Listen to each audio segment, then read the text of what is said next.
तो आज के सेशन में हम लोग ऑर्गेनिक कंपाउंड्स के बारे में पढ़ने वाले हैं और ऑर्गेनिक कंपाउंड्स में हमें पढ़ना है क्लास 10th में हाइड्रोकार्बन्स के बारे में। तो हाइड्रोकार्बन्स के कैटेगराइजेशंस के बारे में प्रीवियस क्लास में हम लोगों ने पढ़ रखा है। ठीक है, समझ में आ रही बात? आज हम लोग सबसे पहले पढ़ने वाले हैं सैचुरेटेड हाइड्रोकार्बन्स के बारे में। हाइड्रोकार्बन्स बेसिकली ऑर्गेनिक कंपाउंड्स हैं और ये ऑर्गेनिक कंपाउंड हाइड्रोजन और कार्बन के एटम से मिलके बनते हैं। इसमें वो सिंपलेस्ट हाइड्रोकार्बन। ठीक है, अब ये जो अल्केन ग्रुप है इसके कंपाउंड को हम लोग कहते हैं कि ये सैचुरेटेड कंपाउंड है। कैसे कंपाउंड है? तो सैचुरेटेड हाइड्रोकार्बन। हाँ हाँ, ठीक है। थोड़ा सा अगर हम लोग इसको कनेक्ट करना चाहें तो आप जब पीछे चलेंगे, थोड़ा सा और पीछे जब हम लोग चलेंगे तो हम लोग ने ये पढ़ा था पिछले सेशंस में कि कार्बन कोवैलेंट बॉन्ड क्यों बनाता है। तो इसका आंसर मिला था इसके इलेक्ट्रॉनिक कॉन्फ़िगरेशन से। अभी इसके पहले हम लोग ने आयनिक बॉन्डिंग के बारे में पढ़ी थी। ठीक है, पढ़ा था आयनिक बॉन्डिंग कैसे बन रहा था।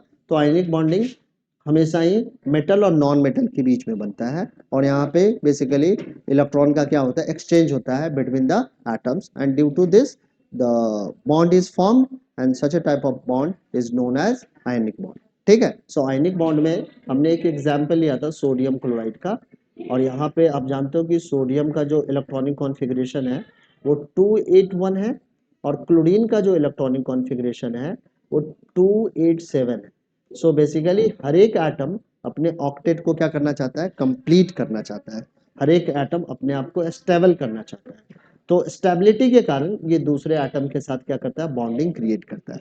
तो यहाँ पे और हर एक एटम स्टेबिलिटी को कैसे गेन करता है, तो अपने नियर बाय नोबल गैस के जैसा अपना इलेक्ट्रॉनिक कॉन्फ़िगरेशन करना चाहता है। सो सोडियम के नियर बाय क्या है, नियॉन है और नियॉन का इलेक्ट्रॉनिक कॉन्फ़िगरेशन क्या है, 28 है। तो ये अपना इलेक्ट्रॉनिक कॉन्फ़िगरेशन कैसा रखना चाहेगा, 28 रखना जाएगा क्योंकि ये नियॉन एटम क्या है, स्टेबल एटम है और इसी तरीके का ये बनना चाह रहा है। तो कैसे बन सकता है, तो जब ये एक इलेक्ट्रॉन को क्या करे, लूज करे। ठीक है, तो जैसे ही ये एक इलेक्ट्रॉन को लूज करता है तो इसका इलेक्ट्रॉनिक कॉन्फ़िगरेशन क्या हो जाता है, 28 हो जाता है और एक इलेक्ट्रॉन ये क्या करता है, क्लोरीन एटम गेन करके क्लोराइड आयन का फॉर्मेशन करता है और इसका इलेक्ट्रॉनिक कॉन्फ़िगरेशन 288 हो जाता है जो कि आर्गन के इलेक्ट्रॉनिक कॉन्फ़िगरेशन के इक्विवेलेंट है या ऐसा ही है एक्जेक्टली। ठीक है, सो इससे आपका क्लोरीन एटम भी आयंस के फॉर्म में कन्वर्ट होकर स्टेबल हो जाता है और सोडियम भी सोडियम आयन के फॉर्म में कन्वर्ट होकर स्टेबल हो जाता है। तो सोडियम पे क्या है, पॉजिटिव चार्ज आ जाता है due to the loss of electron and due to the gain of electron chlorine ion पे, क्लोरीन एटम पे नेगेटिव चार्ज आ जाता है और इन दोनों के बीच में फिर एक फोर्स ऑफ अट्रैक्शन वर्क करता है जिसके कारण आयनिक बॉन्ड का फॉर्मेशन होता है। ठीक है, सो ये बेसिकली जब भी आयनिक बॉन्ड का फॉर्मेशन होता है तो एक हमारा मेटल होगा, दूसरा नॉन मेटालिक एटम होते हैं। बट कार्बन के सिचुएशंस में आप देखेंगे कि क्या कार्बन किस तरीके से अपने स्टेबिलिटी को गेन कर लेगा। तो स्टेबिलिटी का मतलब क्या है, आउटर मोस्ट ऑर्बिट में या तो ऑक्टेट का पूरा होना या डुएट का पूरा होना। डुएट का मतलब होता है 2 इलेक्ट्रॉन का होना, यानी कि हीलियम क्या है, एक स्टेबल एटम है और उसके आउटर मोस्ट ऑर्बिट में कितने इलेक्ट्रॉन है, तो 2 इलेक्ट्रॉन्स हैं। बाकी आप नियोन और आर्गन के केस में देखेंगे इसके आउटर मोस्ट ऑर्बिट में 8 इलेक्ट्रॉन्स हैं और ये स्टेबल एटम है। सो हर एक एटम क्या है, अपने स्टेबल इलेक्ट्रॉनिक कॉन्फ़िगरेशन को गेन करना चाहता है और इस चक्कर में या तो इलेक्ट्रॉन को लूज करता है या इलेक्ट्रॉन को गेन करता है। पर क्या कार्बन इलेक्ट्रॉन को लूज या गेन कर सकता है? तो हमने ये पढ़ा था कि कार्बन अगर 4 इलेक्ट्रॉन को गेन करे तो इसका इलेक्ट्रॉनिक कॉन्फ़िगरेशन क्या हो जाएगा, 28 हो जाएगा and that is a stable electronic configuration. But ये क्या 4 इलेक्ट्रॉन को गेन कर पाएगा? तो इसका कारण है कि ये अगर 4 इलेक्ट्रॉन को गेन करेगा, अगर मान लो कि गेन कर लेता है तो नंबर ऑफ इलेक्ट्रॉन्स कितने हो जाएंगे, तो नंबर ऑफ इलेक्ट्रॉन्स इसके पास हो जाएंगे 10, जबकि नंबर ऑफ प्रोटॉन क्या है इस कार्बन एटम में अभी भी 6 ही होगा। सो 6 प्रोटॉन के थ्रू 10 इलेक्ट्रॉन को होल्ड कर पाना क्या है, मुश्किल है। क्योंकि इलेक्ट्रॉन अपने ऑर्बिट में क्यों चक्कर लगाते हैं, तो due to the proton, proton के एग्जिस्टेंस के कारण इलेक्ट्रॉन अपने ऑर्बिट में रह पाते हैं। ठीक है, अब क्या है, इनिशियली क्या था जितना इलेक्ट्रॉन था उतना ही प्रोटॉन था कार्बन एटम में। सो 6 प्रोटॉन 6 इलेक्ट्रॉन को अपने ऑर्बिट में रिवॉल्व भी करवा रहा था और साथ में वो अपने ऑर्बिट में ही वो उसको उसके ऑर्बिट में ही रख पा रहा था, ठीक है। बट जैसे ही 10 इलेक्ट्रॉन्स हो जाएंगे, then it is quite impossible to hold the 10 electrons in the orbit by the 6 proton. So this case is not possible, ठीक है। दूसरा सिचुएशन क्या हो सकता है कि कार्बन क्या करे, 4 इलेक्ट्रॉन को लूज करे। तो कार्बन जैसे ही 4 इलेक्ट्रॉन को लूज करेगा तो इसका इलेक्ट्रॉनिक कॉन्फ़िगरेशन कैसा हो जाएगा, हीलियम के जैसा हो जाएगा। ये स्टेबल इलेक्ट्रॉनिक कॉन्फ़िगरेशन है। बट इलेक्ट्रॉन को लूज करने के लिए एटम को क्या चाहिए, तो एनर्जी चाहिए। तो एक इलेक्ट्रॉन को लूज करना हो तो उतनी एनर्जी सप्लाई की जा सकती है, बट 4 इलेक्ट्रॉन को अगर लूज करना हो तो it requires huge amount of energy. तो ये भी सिचुएशन पॉसिबल नहीं है। तो कार्बन बेसिकली किस तरीके से अपने स्टेबिलिटी को गेन करता है, तो by the sharing of electron. और शेयरिंग ऑफ इलेक्ट्रॉन के कारण जो बॉन्डिंग बनती है उसी बॉन्डिंग को हम लोग क्या कहते हैं, कोवैलेंट बॉन्ड कहते हैं। सो बेसिकली कार्बन हमेशा कोवैलेंट बॉन्ड ही बनाता है। अब कोवैलेंट बॉन्ड अलग अलग टाइप के हो सकते हैं। सिंगल कोवैलेंट बॉन्ड में क्या होता है कि 2 इलेक्ट्रॉन्स का शेयरिंग होता है, ठीक है। 1 pair of electrons are shared between the atom, then such a type of covalent bonding is known as single covalent bonding. फिर हमने क्या पढ़ा कि डबल कोवैलेंट बॉन्डिंग भी हो सकती है। जैसे ऑक्सीजन में क्या है, डबल कोवैलेंट बॉन्डिंग है, क्योंकि ऑक्सीजन क्या करता है कि 2 पेयर ऑफ इलेक्ट्रॉन्स को शेयर करता है। तो यहाँ पे देखो जो शेयर्ड इलेक्ट्रॉन होते हैं उस पे राइट्स इस एटम का भी है और इस एटम का भी है। तो दोनों एटम के क्या हो गए, ऑक्टेट पूरे हो जाएंगे। ये तो अनशेयर्ड इलेक्ट्रॉन है, तो अनशेयर्ड इलेक्ट्रॉन 4 हो गया और शेयर्ड इलेक्ट्रॉन 4 हो गया। तो 4 और 4 क्या हो गया, 8 हो गया। इसका भी ऑक्टेट पूरा हो गया और इस एटम का भी ऑक्टेट पूरा हो जा रहा है, क्योंकि इसके पास भी अनशेयर्ड इलेक्ट्रॉन कितने हैं, तो 4 है और 4 क्या है, शेयर्ड इलेक्ट्रॉन है। तो इस तरीके से शेयरिंग करके कभी कभी 2 पेयर ऑफ इलेक्ट्रॉन का शेयरिंग होता है, कभी कभी 3 पेयर ऑफ इलेक्ट्रॉन का शेयरिंग होता है। इस कारण से अलग अलग टाइप के कोवैलेंट बॉन्ड का फॉर्मेशन होता है। अब क्या है, हमने ये बताया आपको। अब चलते हैं हम लोग अपनी स्लाइड पे चलते हैं, आगे बढ़ते हैं, अल्केन्स के बारे में समझते हैं। अब अल्केन्स हम हाँ, ये सारी चीजें मैंने बता दी, ठीक है। अब क्या है, अब हम लोग सैचुरेटेड हाइड्रोकार्बन के बारे में समझ रहे हैं। सैचुरेटेड हाइड्रोकार्बन में क्या होगा कि हमेशा ही कार्बन और कार्बन एटम के बीच में सिंगल कोवैलेंट बॉन्ड होगा। अब यही अगर कार्बन और कार्बन के एटम के बीच में डबल कोवैलेंट बॉन्ड होता है तो इस तरीके के हाइड्रोकार्बन को हम लोग क्या कहते हैं, अनसैचुरेटेड हाइड्रोकार्बन कहते हैं या अल्कीन कहते हैं। कभी कभी 2 कार्बन एटम के बीच में ट्रिपल कोवैलेंट बॉन्ड भी पाया जाता है, तब इस तरीके के भी कंपाउंड को हम लोग अनसैचुरेटेड ही कहते हैं। बट इसका कैटेगरी क्या हो जाता है, अलग हो जाता है, जिसको हम लोग अल्काइन कहते हैं, ठीक है। तो अभी हम लोग अल्कीन से स्टार्ट करेंगे और धीरे धीरे अल्कीन और अल्काइन को भी समझने वाले हैं। तो अल्कीन क्या है, एक हाइड्रोकार्बन है और ये अल्केन ग्रुप के जितने भी कंपाउंड्स होंगे वो क्या होंगे, सैचुरेटेड हाइड्रोकार्बन्स, ठीक है। सो इसका जो जनरल फार्मूला है CnH2n+2 है। अल्केन्स का जनरल फार्मूला क्या है, CnH2n+2 है। यहाँ पे n क्या है, n नंबर ऑफ एटम को रिप्रेजेंट कर रहा है और इसके नेम में हमेशा ही सफिक्स क्या लगेगा, एन लगेगा। और एन किसी भी अगर कार्बन के कंपाउंड के पीछे आगे में लगा हुआ है तो आप कह सकते हैं, या पीछे में लगा हुआ है, यहाँ पे लगा हुआ है, तो आप कह सकते हो कि ये अल्केन ग्रुप का ही मेंबर होगा, ठीक है। तो अल्केन ग्रुप का सबसे पहला मेंबर क्या है, तो मीथेन है। कौन सा मेंबर है, मीथेन। कैसे बना है, तो अगर हम लोग नंबर ऑफ एटम को 1 रखें, n की वैल्यू क्या ले ले, 1 ले ले, तो हमारा C1 हो जाएगा और यहाँ पे क्या होगा, H2 इंटू 1 प्लस 2 आएगा। तो फाइनली हमारे पास क्या होगा, CH4 होगा। तो ये जो CH4 हमारा जो कंपाउंड है ये अल्केन ग्रुप का कंपाउंड है और इसका नाम क्या है, मीथेन है। इसका नाम क्या है, मीथेन। समझ में आ रही है बातें या नहीं आ रही है। अब यहाँ पे अगर बॉन्डिंग को देखें कि किस तरीके से बॉन्डिंग बन रही है, तो बॉन्डिंग को रिप्रेजेंट करने का यहाँ पे देख लो कि सिंगल कोवैलेंट बॉन्ड है और इस कारण से ही इसको हम लोग सैचुरेटेड हाइड्रोकार्बन कह रहे हैं। यहाँ पे देखेंगे कार्बन और कार्बन के बीच में कैसा बॉन्डिंग है, तो सिंगल कोवैलेंट बॉन्ड है, ठीक है। समझ में आ रहा है। अब जरा हम लोग इसको डॉट स्ट्रक्चर से एक्सप्लेन करते हैं।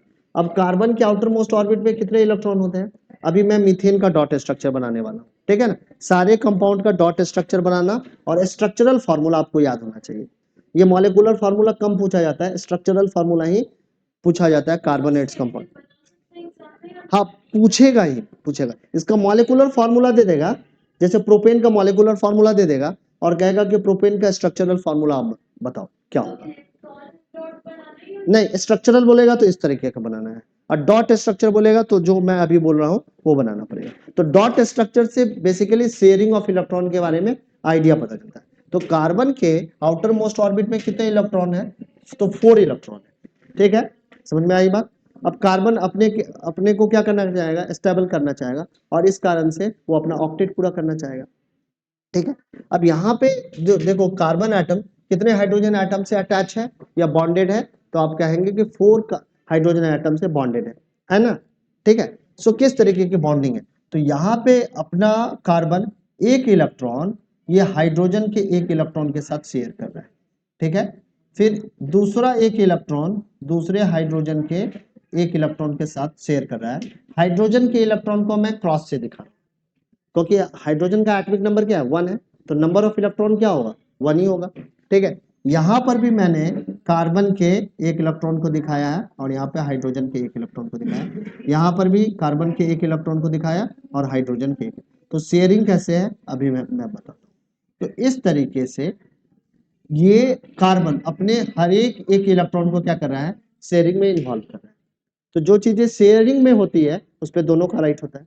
मान लो कि 2 फ्रेंड हो और एक कमरे में रह रहे हो और वो कमरा शेयर्ड है, यानी कि उस कमरे का रेंट दोनों मिलके इक्वल दे रहे हो। 10,000 का अगर वो कमरा है और 5,000 तुम दे रहे हो और 5,000 तुम्हारा दोस्त दे रहा है, तो उस कमरे पे किसका किसका राइट्स हो, इक्वल राइट्स हो दोनों का। तो यहाँ पे देख रहे हो कि एक एक इलेक्ट्रॉन का शेयरिंग कर रहा है। सो ये दोनों इलेक्ट्रॉन पे इस हाइड्रोजन एटम का भी राइट होगा और इस कार्बन का भी होगा, होगा या नहीं होगा, इस हाइड्रोजन एटम का भी होगा इस कार्बन का भी। तो कार्बन का जो रीजन है वो कहां से कहां तक है, ऐसे। तो क्या कार्बन का ऑक्टेट पूरा हो रहा है, तो कार्बन का यस ऑक्टेट पूरा हो जा रहा है, 2 2 4 2 6 2 8, और हाइड्रोजन का क्या हो जा रहा है 2 8 पूरा हो जा रहा है। तो ये इस तरीके से हाइड्रोजन और कार्बन दोनों ही एटम बैलेंस हो जा रहे हैं, या कह सकते हैं स्टेबल हो जा रहे हैं, और इस तरीके से यहाँ पे बॉन्डिंग का फॉर्मेशन हो रहा है। कौन सा बॉन्ड है, तो सिंगल कोवैलेंट बॉन्ड। ठीक है, समझ में है। तो इस कंपाउंड को हम लोग कहते हैं मीथेन कहते हैं। हाँ अभी बताएंगे। when the two pair of electrons are shared between the atom, ठीक है, for gaining the stability, then such a kind of bonding is known as double covalent bond। ठीक है, अभी हम लोग सिंगल कोवैलेंट बॉन्ड पे डिस्कशंस कर रहे हैं। तो अल्केन ग्रुप का पहला मेंबर क्या है, मीथेन है। दूसरा मेंबर क्या है, तो इथेन है। कैसे बना है, तो अगर आप कार्बन एटम की संख्या 2 लोगे तो हाइड्रोजन क्या हो जाएगा 2 2 4 प्लस 2 6 हो जाएगा। तो इसका मॉलिक्यूलर फार्मूला क्या होगा, C2H6 होगा। ये क्या है, इथेन है। अब इथेन का अगर हम लोग, अब ये तो हमारा डॉट स्ट्रक्चर है, इसी का अगर स्ट्रक्चरल फार्मूला बनाए तो कैसे बनाएंगे, कार्बन और ये सिंगल कोवैलेंट बॉन्ड और यहाँ पे हाइड्रोजन जुड़ा। ठीक है, कार्बन का हमारा ऑक्टेट पूरा हो जा रहा है और हाइड्रोजन का डुएट पूरा हो जा रहा है।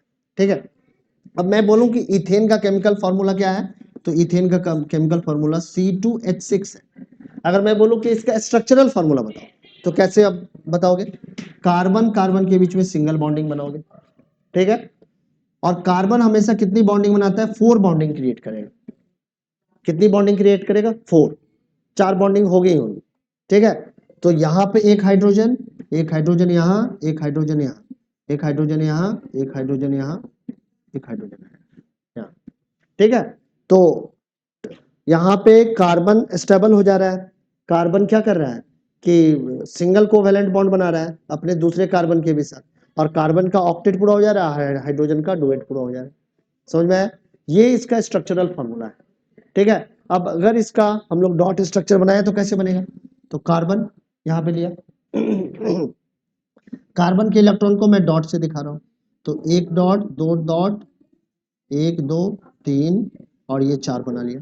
ठीक है, अब यहाँ पे एक हाइड्रोजन का इलेक्ट्रॉन आ गया। ठीक है, यहाँ पे हाइड्रोजन, तो हाइड्रोजन का ये हो गया, इस तरीके का ये रीजन क्या हो गया, हाइड्रोजन का हो गया। यहाँ पे एक दूसरे कार्बन का एक इलेक्ट्रॉन आ गया। अब यहाँ पे ये जो रिमेनिंग हमारा इलेक्ट्रॉन है, ये दूसरे हाइड्रोजन के इस तरीके से शेयरिंग में चला जाएगा। ठीक है, अब इस कार्बन का रीजन कहाँ कहाँ है, जितना शेयर्ड इलेक्ट्रॉन है उस पर राइट्स होगा। ठीक है, इसका कहाँ कहाँ होगा, ऐसे होगा।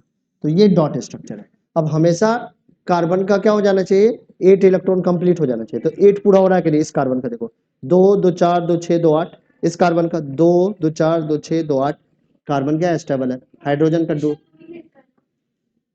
क्या एक इलेक्ट्रॉन का अभी यहाँ पे शेयरिंग हो रहा है, कभी कभी देखोगे कि 2 इलेक्ट्रॉन का भी शेयरिंग होता है, अभी देखेंगे सिचुएशन। ठीक है ना, अभी तो यहाँ पे देख रहे हैं कि कार्बन क्या कर रहा है, एक एक इलेक्ट्रॉन का शेयरिंग कर रहा है।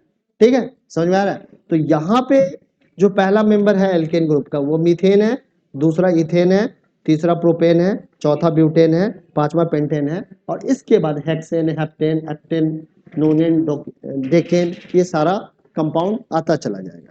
ठीक है, समझ में आ रही है बातें। तो अल्केन ग्रुप के जो भी मेंबर आप निकालना चाहें इस जनरल फार्मूला से आप चेक कर सकते हो कि कोई भी मेंबर अल्केन ग्रुप का है या नहीं, या किसी भी कंपाउंड को आप बनाना चाह रहे हो तो इस जनरल फार्मूला से उसका केमिकल फार्मूला पता लगाया जा सकता है। समझ में आई बात। अब चलते हैं हम लोग अगले हाइड्रोकार्बन के बारे में पढ़ते हैं। और अगला जो हाइड्रोकार्बन है वो अनसैचुरेटेड हाइड्रोकार्बन है। ठीक है, अब अनसैचुरेटेड हाइड्रोकार्बन में कार्बन और कार्बन के बीच में जो लिंकिंग होगी या तो डबल कोवेलेंट बॉन्ड होगा या ट्रिपल कोवेलेंट बॉन्ड होगा। अगर कार्बन और कार्बन के बीच में डबल कोवेलेंट बॉन्ड है तो इस तरीके के अनसैचुरेटेड हाइड्रोकार्बन को अल्कीन्स कहते हैं। और अगर कार्बन और कार्बन के बीच में ट्रिपल कोवेलेंट बॉन्डिंग है at least one, then it is called alkynes. तो सबसे पहले हम लोग अल्कीन के बारे में पढ़ेंगे। ठीक है, समझ में आया। So these are the hydrocarbon, यानी कि unsaturated hydrocarbons are hydrocarbons which contain carbon to carbon double bond or the carbon to carbon triple bond in their molecules. These are further classified into two type, alkenes and alkynes. So सबसे पहले हम लोग alkenes के बारे में पढ़ने वाले हैं। तो अल्कीन्स का क्या है, जनरल फॉर्मूला क्या है, CnH2n। ठीक है, समझ में आई बात। तो यहाँ पे जो अगर हम लोग पहला कंपाउंड निकालें तो अगर n की वैल्यू क्या रखें, हम लोग 1 रखें तो क्या होगा, CH2 आएगा। अब CH2 अगर कोई कंपाउंड बनाने का ट्राई करो तो क्या कार्बन की टेट्रा वैलेंसी कंप्लीट हो पाएगी, क्या कार्बन स्टेबल हो पाएगा, तो हो ही नहीं पाएगा। कैसे, तो अगर कार्बन यहाँ पे इस हाइड्रोजन एटम के साथ एक इलेक्ट्रॉन का शेयरिंग भी कर ले, ठीक है, और यहाँ पर भी एक इलेक्ट्रॉन का शेयरिंग कर ले, तो किस तरीके से, और यहाँ पे इसके 2 इलेक्ट्रॉन बचे रह गए, तो किस तरीके से इसका ऑक्टेट पूरा हो रहा है। तो इस तरीके का कंपाउंड हमारा एग्जिस्ट नहीं कर सकता है अल्कीन्स ग्रुप में। तो अल्कीन्स ग्रुप का पहला मेंबर क्या होगा, ये होगा इथीन होगा। ठीक है, इसमें हमेशा सफिक्स क्या देखने को मिलेगा, इन देखने को मिलेगा। ठीक है, अभी हम लोग जब नॉमेनक्लेचर पढ़ेंगे ना तो वहां पे देखेंगे कि एक कार्बन एटम वाले कंपाउंड को मेथ हमेशा बोला गया है, 2 कार्बन वाले कार्बन कंपाउंड को एथ हमेशा बोलते हैं, 3 को प्रॉप बोलते हैं, 4 को ब्यूट बोलते हैं, 5 को पेंट बोलते हैं। अभी हम लोग देखेंगे। अब अगर ये अल्केन ग्रुप का है तो ANE लग जाएगा उसमें सफिक्स, तो क्या बनेगा, मीथेन। दूसरा क्या बनेगा, इथेन। तीसरा क्या बनेगा, प्रोपेन। ठीक है, फिर क्या बनेगा, ब्यूटेन, पेंटेन। ठीक है, इसी तरीके से अगर ये अल्किन ग्रुप का मेंबर है तो अगर पहला तो एग्जिस्ट कर नहीं सकता है, तो मेथ ग्रुप का कोई भी कंपाउंड ग्रुप एग्जिस्ट नहीं करेगा इथीन में। ठीक है ना, यहाँ पे अल्कीन में हमारा, तो हमारा सेकेंड मेंबर स्टार्ट होगा। सेकेंड हमारा क्या है, एथ है, तो इसमें ENE लगाएंगे तो क्या बनेगा, इथीन बन जाएगा। दूसरा क्या बन जाएगा, प्रोपीन बन जाएगा, ब्यूटीन बन जाएगा, पेंटीन बन जाएगा, हेप्टीन बन जाएगा, हेक्सीन बनेगा। तो हमेशा ही एक यहाँ पे सफिक्स देखने को मिल रहा है, वो सफिक्स क्या है, ENE। ठीक है, और ये बता रहा है कि ये अल्कीन ग्रुप का मेंबर है। अल्कीन का जनरल फॉर्मूला क्या है, CnH2n है, और इसका पहला जो मेंबर है वो इथीन है। अब इस इथीन में देखो किस तरीके का स्ट्रक्चर जरा मैं यहाँ पे बना रहा हूँ। तो कार्बन और कार्बन के बीच में डबल कोवेलेंट बॉन्ड हो, कितने इलेक्ट्रॉन का शेयर है, तो 2 पेयर ऑफ इलेक्ट्रॉन का शेयरिंग है। अभी मैं डॉट स्ट्रक्चर से इसको और एक्सप्लेन करूंगा। और यहाँ से एक हाइड्रोजन यहाँ और एक हाइड्रोजन यहाँ, एक हाइड्रोजन यहाँ, एक हाइड्रोजन यहाँ। अब कार्बन की कितनी बॉन्डिंग है जरा काउंट कर देखो, 1 2 और ये 2 4। कार्बन हमेशा कितना बॉन्ड बनाता है? 4। किसी तरीके से बना सकता है, या तो ट्रिपल कोवैलेंट बॉन्डिंग की हेल्प से बना रहा हो, या डबल कोवैलेंट बॉन्डिंग के हेल्प से बना रहा हो, या सिंगल कोवैलेंट बॉन्डिंग के हेल्प से बना हो।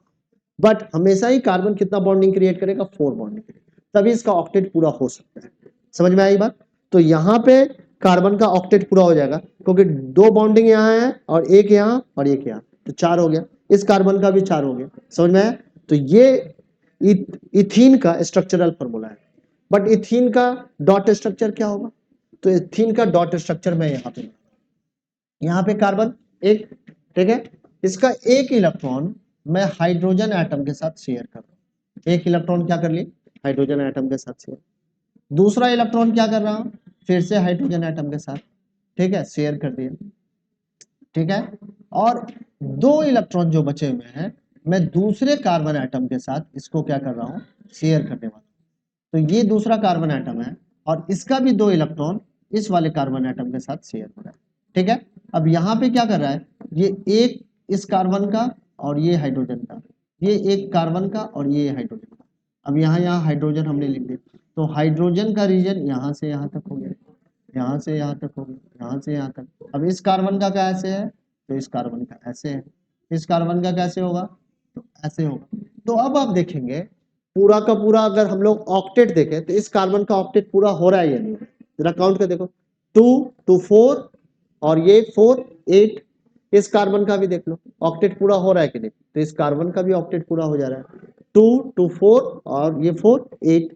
और ये हाइड्रोजन का क्या है? 2 8 पूरा हो जा रहा है। तो ये पूरा ही कंपाउंड क्या होगा? स्टेबल कंपाउंड होगा, ठीक है। समझ में आए?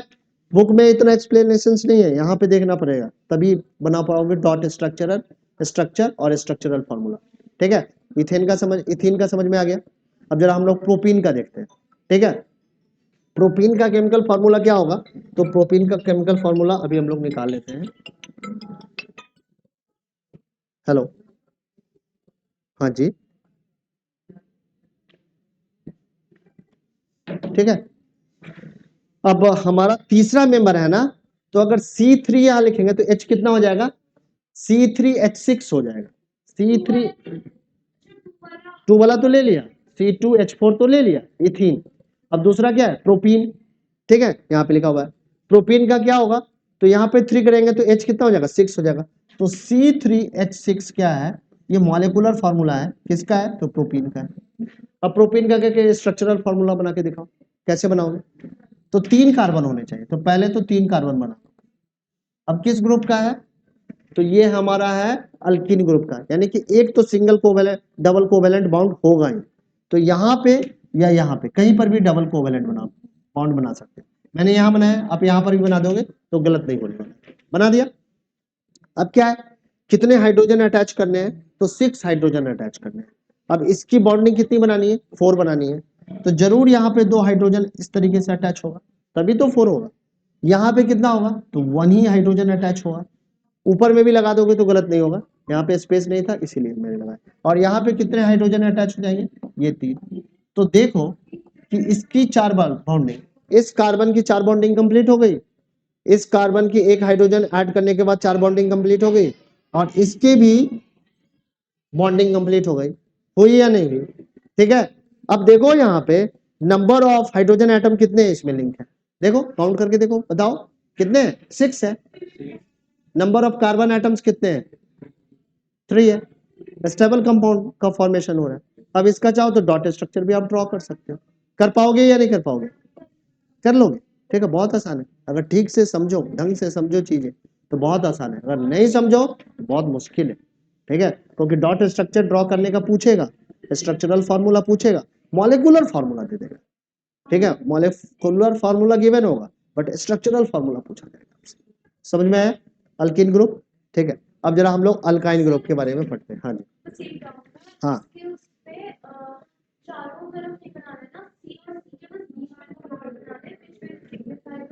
हाँ, देखो ना अभी बनाते हैं इसका। एक कार्बन यहाँ, ठीक है, इसका एक इलेक्ट्रॉन एक हाइड्रोजन के साथ, और यहाँ पे हाइड्रोजन का इलेक्ट्रॉन को क्रॉस से दिखाया, ठीक है। यहाँ हाइड्रोजन लिंक किया, यहाँ हाइड्रोजन लिंक किया, यहाँ कार्बन का मैंने डबल डबल बॉन्डिंग बनाया है, तो यहाँ पे 2 पेयर ऑफ इलेक्ट्रॉन का शेयरिंग होगा। 2 पेयर ऑफ इलेक्ट्रॉन का शेयरिंग कर दिया।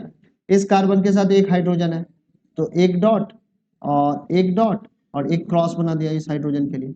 अब ये कार्बन इस कार्बन से सिंगल कोवेलेंट बॉन्ड के थ्रू लिंक है, तो 1 पेयर ऑफ इलेक्ट्रॉन का शेयरिंग होगा। 1 पेयर ऑफ इलेक्ट्रॉन का शेयरिंग कर दिया।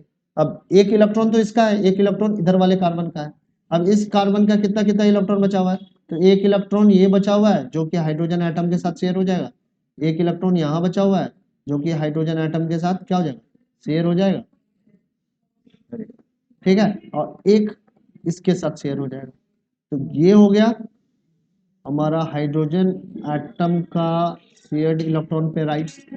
इसी तरीके से इस कार्बन का ऐसे करके यहाँ से यहाँ तक हो गया, इस कार्बन का यहाँ से यहाँ तक हो गया, इस हाइड्रोजन का ये रीजन हो गया, इस कार्बन का यहाँ से यहाँ तक हो गया, और इस हाइड्रोजन का ऐसे ऐसे ये हो। ठीक है, तो देखो हर एक कार्बन एटम का क्या ऑक्टेट पूरा हो रहा है। हमेशा देखना है ऑक्टेट से ज्यादा नहीं होना चाहिए, ठीक है ना, और ऑक्टेट से कम भी नहीं होना चाहिए। तो क्या ऑक्टेट पूरा हो रहा है, तो यस ऑक्टेट पूरा हो रहा है। कैसे, तो इस कार्बन का कितना ऑक्टेट होना चाहिए, 8 होना चाहिए। यहाँ 4 है, यहाँ 2, यहाँ 2, 8 हो गया। इस कार्बन का देखो, यहाँ 2, यहाँ 2, यहाँ 4, 8 हो गया। इस कार्बन का देखो, 2 2 4 2 6 2 8, तो ये कार्बन क्या ऑक्टेट पूरा हो रहा है, और हाइड्रोजन का डुएट पूरा हो रहा है। तो इस तरीके से ये इथीन का क्या है, प्रोपीन का क्या है, डॉट स्ट्रक्चर। ड्रॉ करना पड़ेगा, पेन उठा के जब तक ड्रॉ नहीं करोगे तब तक पेपर में भी ड्रॉ नहीं कर पाओगे। ठीक है, ये तो सिर्फ मैं बता रहा हूँ, समझ में आ रहा है, बट घर पे जाके एग्जैक्टली इसको क्या करना है, रिपीट करना है। फिर समझ में आई बातें, चलो आगे बढ़े। अब जो अगला हमारा हाइड्रोकार्बन है वो है हमारा अल्काइन, और इसका जनरल फॉर्मूला क्या है, CnH2n-2। फिर से ये 1 कार्बन का इसमें कोई भी मेंबर नहीं होता है। ठीक है, इसका पहला मेंबर क्या होता है, 2 कार्बन एटम से स्टार्ट होता है, यानी कि नंबर ऑफ कार्बन एटम्स पहले मेंबर में कितने हो जाएंगे, 2। तो इसमें क्या होगा, पहला मेंबर का केमिकल फॉर्मूला क्या होगा, जरा सोचो। तो ये C2H2 होगा या नहीं होगा, होगा। C2H2 का नाम क्या होगा, तो C2H2 में H तो लगना ही था क्योंकि यहाँ पे 2 कार्बन है, बट इस किस ग्रुप का मेंबर है, तो अल्काइन का ग्रुप का मेंबर है, तो इसमें सफिक्स क्या लगेगा, YNE लगेगा, तो ये क्या बनेगा, इथाइन बनेगा। ठीक है, YNE सफिक्स लगाया, इथाइन। ठीक है, अगर 3 कार्बन एटम का देखें तो 3 यहाँ पे 3 देंगे तो C3 हो गया, 6 माइनस C3H4 आएगा, इसका नाम क्या होगा, तो सेकेंड वाले को क्या कहते हैं, प्रोप कहते हैं। क्या कहते हैं, थर्ड वाले को हम लोग कहते हैं, सेकेंड वाले को नहीं, थर्ड वाले को प्रोप कहते हैं, तो ये हो गया प्रोपाइन। ठीक है, अब जरा इसका स्ट्रक्चरल फॉर्मूला देखें कि किस तरीके से स्ट्रक्चर होगा। तो यहाँ पे ये कार्बन और इस कार्बन के बीच में क्या है, ट्रिपल कोवेलेंट बॉन्डिंग है, इसीलिए तो ये अल्काइन ग्रुप का मेंबर है। अब यहाँ पे तो 3 बॉन्डिंग ये इसने इसके ही साथ बना दिया है, तो इधर एक हाइड्रोजन और इधर एक हाइड्रोजन, इसीलिए तो इसका केमिकल फॉर्मूला क्या है, C2H2। ठीक है, 4 बॉन्डिंग इसकी कंप्लीट हो गई। सिंगल बॉन्डिंग हमेशा कार्बन बना हाइड्रोजन बनाता है, हाइड्रोजन का सिंगल बॉन्डिंग कंप्लीट हो गई। ठीक है, समझ में आया। अब जरा चलते हैं प्रोपाइन पे। प्रोपाइन का क्या होगा, किस तरीके का स्ट्रक्चरल फॉर्मूला होगा, 1 2 3। अब ये ट्रिपल कोवैलेंट बॉन्ड यहाँ पे मैंने दिखाया, तो इस यहाँ पे जब ट्रिपल कोवैलेंट बॉन्ड दिखाओगे तो यहाँ पे एक हाइड्रोजन लिंक कर सकते हो। इस वाले कार्बन पे हाइड्रोजन लिंक किया जा सकता है क्या, नहीं किया जा सकता है, क्योंकि तो इसका ऑलरेडी क्या है, 4 बॉन्डिंग कंप्लीट हो चुकी है। तो यहाँ पे आपको रिमेनिंग हाइड्रोजन को अटैच करना पड़ेगा, तभी ये कार्बन हमारा स्टेबल हो पाएगा। तो इसका केमिकल फार्मूला क्या बताया, C3H4। तो इसका स्ट्रक्चरल फार्मूला में भी कितना हाइड्रोजन एटम है, तो यहाँ पे 4 हाइड्रोजन एटम है। कितना कार्बन एटम है, तो 3 कार्बन एटम है। तो ये चैप्टर ऐसा नहीं है जिसको सिर्फ और सिर्फ रट्टा मार लो और आपको चीजें क्लियर हो जाएगी, क्या एग्जामिनेशन में आप परफॉर्म करोगे। यहाँ पे चीजें क्या होगी, ढंग से समझनी पड़ेगी कि डॉट स्ट्रक्चर बन रहा है तो क्यों ऐसा बन रहा है, काय को बन रहा है। ठीक है, अगर ठीक से समझ जाओगे तो अच्छा कॉन्फिडेंट रहोगे और ठीक से बना लोगे। स्ट्रक्चरल फॉर्मूला किसी भी हाइड्रोकार्बन का है जैसा भी है, तो ऐसा क्यों है, ठीक है ना, तो इसके पीछे एक सर्टेन लॉजिक है और उसको समझना क्या है, जरूरी है। ठीक है, यहाँ तक समझ में आ गया। तो आज के सेशंस में हम लोग इतना ही रहने दे रहे हैं। तो आज के सेशंस में हम लोग ने हाइड्रोकार्बन्स के बारे में पढ़ा और हाइड्रोकार्बन के 3 ग्रुप के बारे में पढ़ा। पहले अल्केन के बारे में पढ़ा, जिसका जनरल फार्मूला क्या है, CnH2n+2 है, ठीक है। और उसके कंपाउंड्स के बारे में हमने डिस्कशंस किए, वहाँ पे देखा कि क्या उसका मॉलिक्यूलर फार्मूला होगा, क्या उसका स्ट्रक्चरल फार्मूला होगा। साथ में ये भी समझने का ट्राई किया कि किस तरीके से आप डॉट स्ट्रक्चर बना सकते हैं।